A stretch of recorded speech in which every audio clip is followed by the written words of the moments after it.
open nyo lang yung Google search sa cellphone nyo. Dito sa may search, click lang natin yan and search lang natin yung DFA appointment. Then, dito, schedule an appointment. Ito na yon. Click natin yan. Take note dito, reminder na applicants are recommended to use only Google or Yahoo na email. So, sa dalawa lamang na email ang pwede ninyong ilagay dito. Then, dito sa my box, click nyo lang yan. Then, click natin tong start individual appointment. Ayan. So, dito guys, kung kayo ay nasa Pilipinas, so Asia Pacific, okay na yan. Huwag nyo na yan baguhin, pati yung Philippines. Then, next is the site. So, click natin yan. Please select site tayo. So, kung saan nyo gusto makuha or i-process yung inyong passport, so yun yung branch ng DFA, yung piliin ninyo. So, ako ay taga Antipolo. So, hanapin natin yung Antipolo. Ayan. So, ito yung sa Antipolo guys. Antipolo SM Center. So, yan yung piliin natin. Click natin yan. Dito sa office name, ito na yung office address ng DFA ng Antipolo. So, dyan kayo pupunta sa 3rd floor ng SM Center, Antipolo Downtown, Marikina, Infanta. Ngayon, scroll natin pinakababa. So, basahin nyo yan guys for more information dahil mga important reminders yan na kailangan ninyong malaman. Tulad dito, yung inyong pagpa-appointment online is hindi pwedeng maipasa or kaya mapa-reschedule. Kung kaya kailangan nyo pumunta mismo sa inyong appointment date. Ayan, for more information, basahin nyo na lang yan. Ngayon, dito sa may box, click natin yan. Pag may check na okay na yan, click nyo na itong next. Dito sa baba, makikita nyo yung January 2026 is no available na. So, fully booked na. Pag once na naka-red na yan lahat, ibig sabihin, ayan, yan yung mga fully booked na. So, wala nang available. Ngayon, mag-next tayo. Click natin to.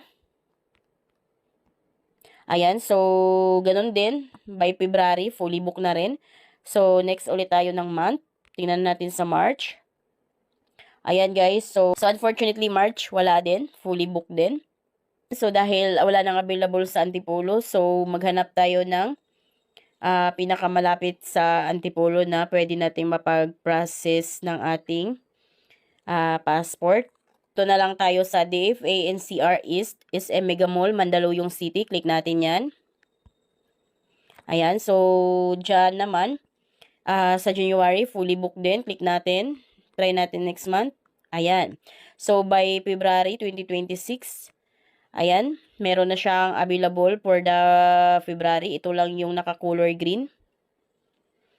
Yan lang yung naka-color green, guys, ang available. So, dyan lang yung date na pwede kayong makapag-book. Dahil may February pa, piliin natin yung February 11. Click natin yan. Ayan. Then, makikita nyo dito, ito yung mga available na oras na pwede nyo mapagpipilian. So, halimbawa, gusto nyo ng umaga, alas 10 ng umaga hanggang 11. So, yan piliin natin. Click nyo lang tong may circle. Ayan. Then, click natin tong may box pag may lumabas na ganyan.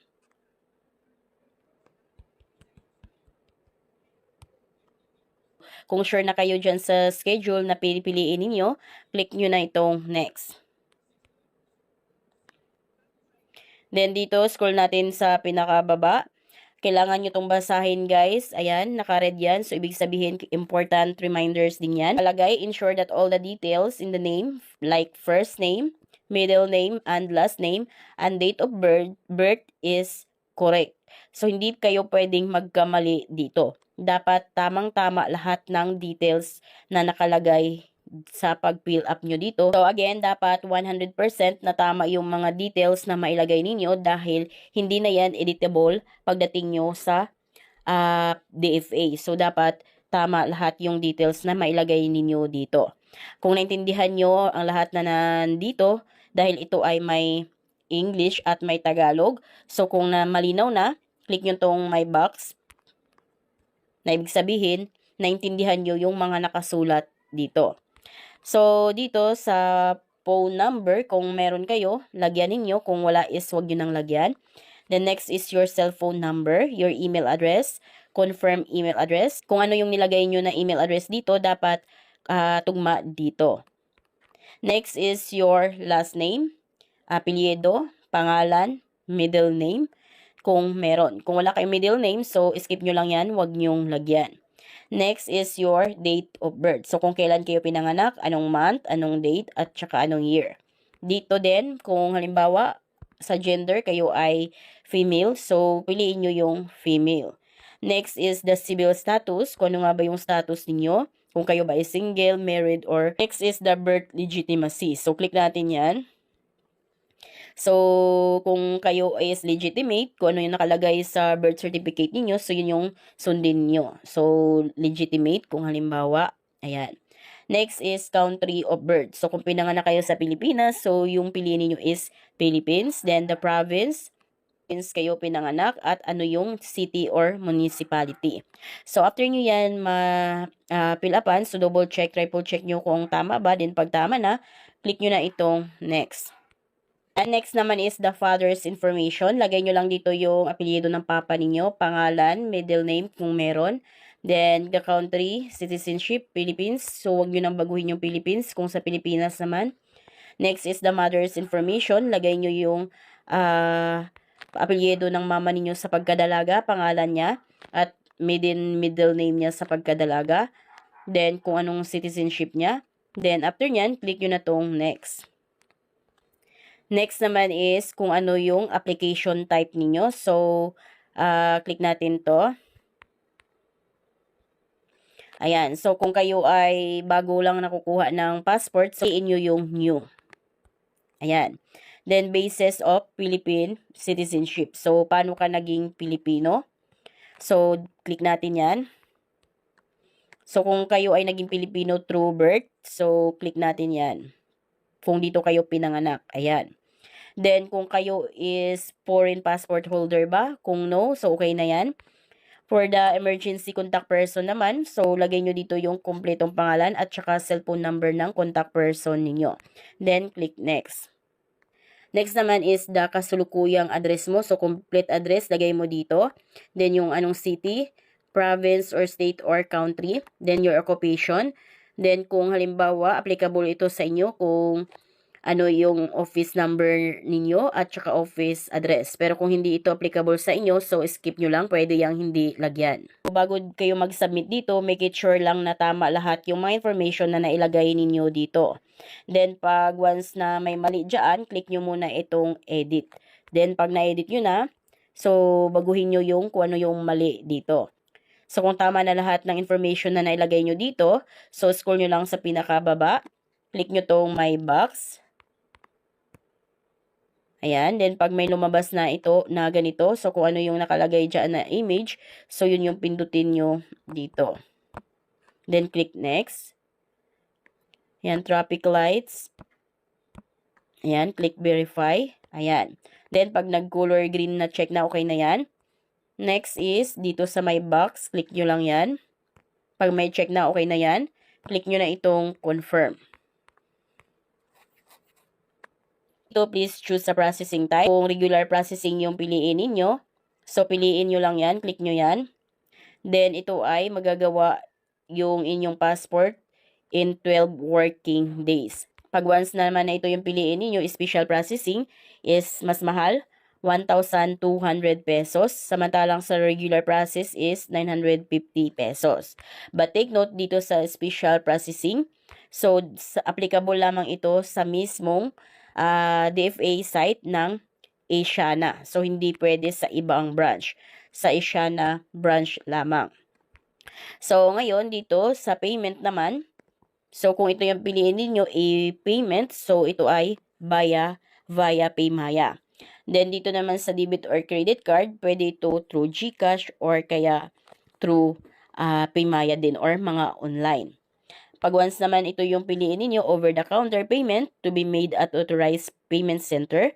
So, magkaroon kayo dito ng PRN or payment reference number na kung saan yun yung magamit ninyo para makapagbayad kayo kahit saang ang bayad center or kahit saan ka magbayad, through online ba or over the counter is pwede. Kung halimbawa kayo ay magbabayad dito, then walang laman yung GCash ninyo or kaya yung debit or credit card ninyo, ayan, so ito na yung pinaka the best na kailangan yung piliin, over the counter, para magkaroon na agad kayo ng reference number at yun yung gagamitin natin para makapagbayad kahit saan nyo gusto.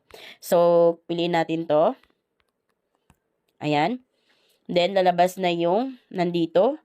Dito nyo makukuha yung passport ninyo sa branch ng DFA na pinili ninyo. And then, the payment amount is 950 pesos. Ngayon, click na natin tong Pay Now. Dito nakalagay na your choosing mode of payment will be charged convenience fee. So, may babayaran pa kayong service fee kung saan kayo magbabayad. Then, take note na kailangan nyo magbayad sa loob ng 24 hours upon the receipt of your reference number. Then again, take note, processing fee is not refundable and not transferable. Ngayon, scroll na natin pataas. Ayan. So, for more information, basahin nyo din yan. Ngayon, click nyo na tong I agree. Sa may box, pag may check na yan, okay na yan, click na natin tong proceed to payment. Ayan, for more information, basahin nyo na rin yung mga naka-note dito. So, dito sa pinakababa, ayan, makikita nyo na yung ginawa nating payment reference number. So, itong payment reference number na ito yung way natin para makapagbayad na tayo kahit saan sa ating process, sa ating passport. So, ito is, the passport fee is 950 pesos, then the convenience fee is 50 pesos, kaya a total of 1,000 pesos. So, ngayon, screenshot natin yan para lang may copy tayo. So, pwede nyo din yan i-download. Click natin yung download. Ayan, then check natin yung ating in-download. Ayan, yun na yung ating reference number. So, pwedeng screenshot or download. Ngayon, dahil may reference number na tayo, so, ang gagawin na lang natin is pwede na tayong makapagbayad kahit saan natin gusto. Pwede sa 7-Eleven, GCash, at kahit saang bayad center pa. So, ayan, then after nyo makapagbayad through GCash, so makatanggap na kayo ng email na manggagaling kay DFA for your booking confirmation. Then, doon sa date na pinili ninyo, so, kailangan nyo pumunta sa appointment date na pinili ninyo sa DFA. Then, wag na wag kayong malilate. Then, pagdating nyo doon is, ipasa nyo lang yung inyong requirements. And then, pag okay na lahat ng requirements niyo, so, ipipick up nyo na lang sa date na iti-text or ilalagay or sasabihin ng taga-DFA sa inyo kung kailan yung pick up date or release date ng inyong passport. So, take note guys na hindi ma-process yung passport ninyo once na hindi kayo makapagbayad sa inyong payment reference na ginawa dito. So, hindi pwedeng doon pa kayo mismo sa DFA magbabayad ng inyong passport. Pag once na nakapagpa-appointment kayo online, kailangan itong bayaran within 24 hours dahil ito ay mag-i-expire. So, kung mag-expire na, gagawa na ulit na naman kayo ng panibagong appointment or booking, then babayaran nyo na ito. So, kailangan payment first para ma-process ni DFA yung pagkuha nyo ng passport. Para pagdating nyo na doon sa DFA is naka-encode na yung inyong mga information. Then, for verification na lamang.